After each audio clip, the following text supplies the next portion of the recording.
The smell of smoke still clings to her hair. 3 days since the walls fell, and Melina can still taste ash on her tongue, still feel the heat of burning timber against her skin, even though the fires are now 100 miles behind her. She is 26 years old.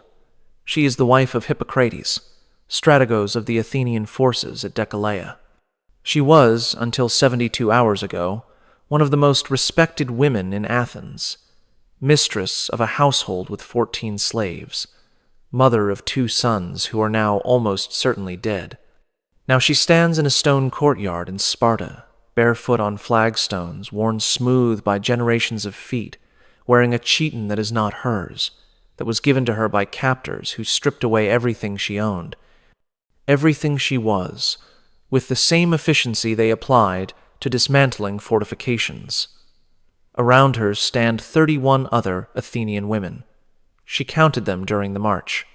31 wives, daughters, and widows of Athenian officers, collected from the ruins of Decelea like grain after harvest, sorted and transported to this place that Athenians speak of only in whispers.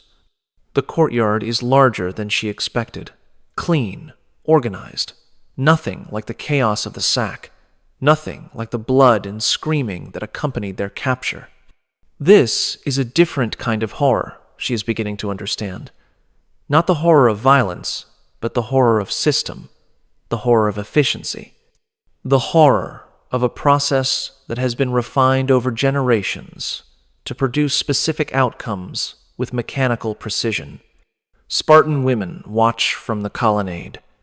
Melina can see them in the shadows, observing the new arrivals with expressions she cannot read. They do not look sympathetic. They do not look cruel. They look evaluating, assessing, the way a horse trader examines stock before auction.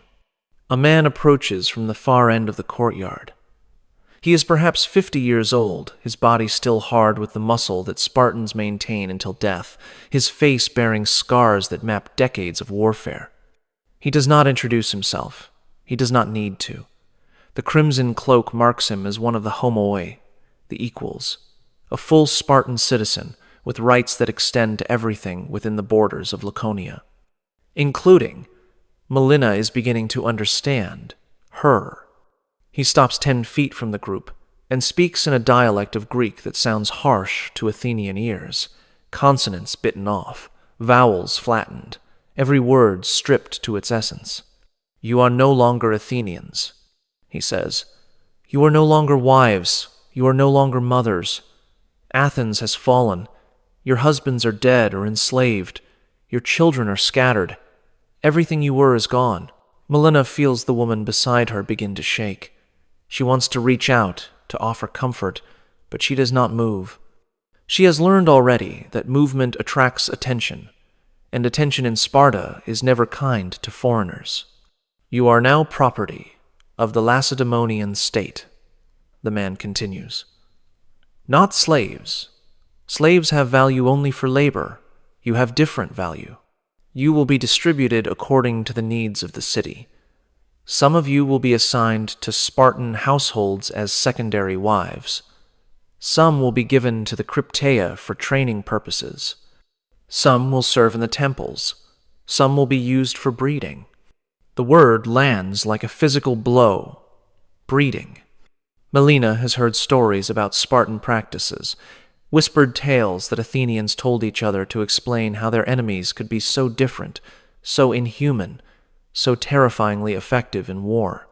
She dismissed most of them as propaganda, as the natural exaggeration that enemies engage in to make sense of their defeats. She is no longer certain the stories were exaggerated. "The process will begin tomorrow," the man says. "Tonight you will be fed and housed. You will be examined by physicians. You will be assessed by the E4's representatives. Based on these assessments, assignments will be made." He turns and walks away without waiting for response, without acknowledging that he has just reduced 32 human beings to categories of use. The Spartan women emerge from the colonnade. They are not gentle. They do not speak more than necessary. They separate the Athenian women into groups of 8, lead them to different buildings around the courtyard, begin the process that the man described. Melina is taken to a room that contains a stone table, a basin of water, and an older woman who tells her to remove her clothing. The examination that follows is thorough, clinical, and utterly dehumanizing. The woman checks her teeth like a horse buyer, examines her hips with hands that probe without apology, asks questions about her menstrual cycles, her pregnancies, her age at first marriage, whether her sons were healthy. Melina answers because she understands that refusing will not stop the process, will only make it worse. She answers because she is beginning to understand that Sparta does not care about her resistance, her dignity, her humanity.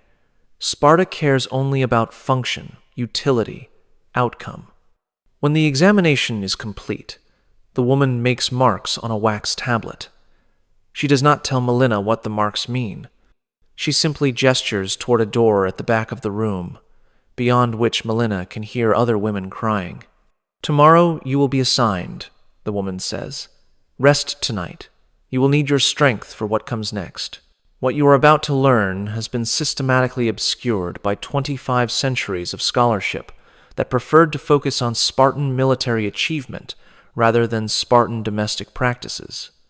The historians who wrote admiringly of Thermopylae and the 300, who praised Spartan discipline and Spartan valor, chose not to examine too closely what that discipline required, what that valor was built upon, what happened to the women and children and conquered peoples who made the Spartan war machine possible.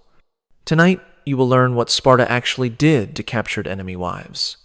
Not the sanitized version that textbooks provide, not the romantic interpretation that sees Spartans as noble warriors defending Greek civilization, but the documented reality preserved in sources that scholars have traditionally dismissed or ignored because acknowledging them would complicate the heroic narrative. You will learn about the distribution system that assigned captured women to Spartan households based on breeding potential. You will learn about the Crypteia, the secret society of young Spartan warriors who used captured women for training purposes that ancient sources describe only in euphemisms. You will learn about the temple assignments, where women considered too old or too damaged for breeding were given to religious institutions that practiced forms of worship Athens would have considered obscene. You will learn why Spartan warriors were forbidden from marrying until age 30, and what they did during the 15 years between completing their military training and being permitted to take wives. You will learn about the wife-sharing customs that allowed any Spartan citizen to request access to another citizen's wife for breeding purposes, and how this same custom was applied, with modifications, to captured foreigners. You will learn about the children born from these arrangements, where they went, what they became, how the Spartan state created new categories of person, neither citizen nor slave nor free, to accommodate the offspring of enemy women and Spartan warriors. You will learn why ancient sources consistently describe Sparta as a place where women had more freedom than anywhere else in Greece, and why this description, while technically accurate, conceals a horror that most historians have been unwilling to confront directly. Subscribe if you want to understand the darkness that powered history's most celebrated military culture. Comment below telling me where you are watching from. Because Melina is still waiting in that room, still hearing other women crying through the walls, still not knowing what assignment means, what breeding means, what the next months and years of her life will contain. And I am going to tell you exactly what happened to her. But before I reveal what the Spartans did to the wives of their defeated enemies, before I explain the system that had been perfected over 4 centuries to break Athenian women and rebuild them as instruments of Spartan reproduction, I need to take you back. I need to show you how Sparta became what it was. I need to explain the psychology of a society that could process human beings with the same dispassion they applied to forging weapons. Because you cannot understand what happened to Melina without understanding what created the men who did it to her. Sparta was not born monstrous. It became monstrous through deliberate design, through generations of social engineering that produced warriors unlike any the ancient world had seen, warriors whose effectiveness in combat was matched only by their capacity for systematic cruelty. The transformation began around 650 BCE, nearly 2.5 centuries before Melina's capture, when Sparta faced an existential crisis. The city had conquered the fertile region of Messenia, enslaving its population to work the land that fed Spartan citizens. But the Messenians revolted, and the war that followed nearly destroyed Sparta.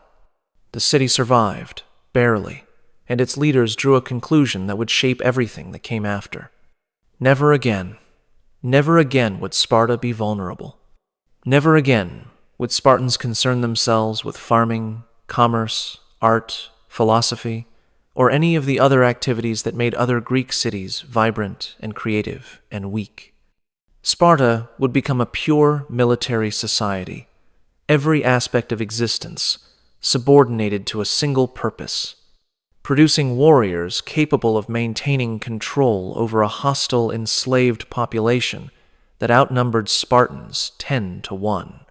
The system they created was called the agoge, which means upbringing or raising, a term that conceals the reality of what it actually involved. Every Spartan male child was examined at birth by a council of elders. Those judged weak or deformed were taken to a place called Apothete, a chasm on Mount Taygetus, and thrown to their deaths. Those who passed this first examination were allowed to remain with their mothers until age 7. At 7, everything changed. The boys were taken from their families and placed in communal barracks where they would live until age 30. They were organized into groups called agalai, herds, a term that indicates exactly how Spartans viewed their children.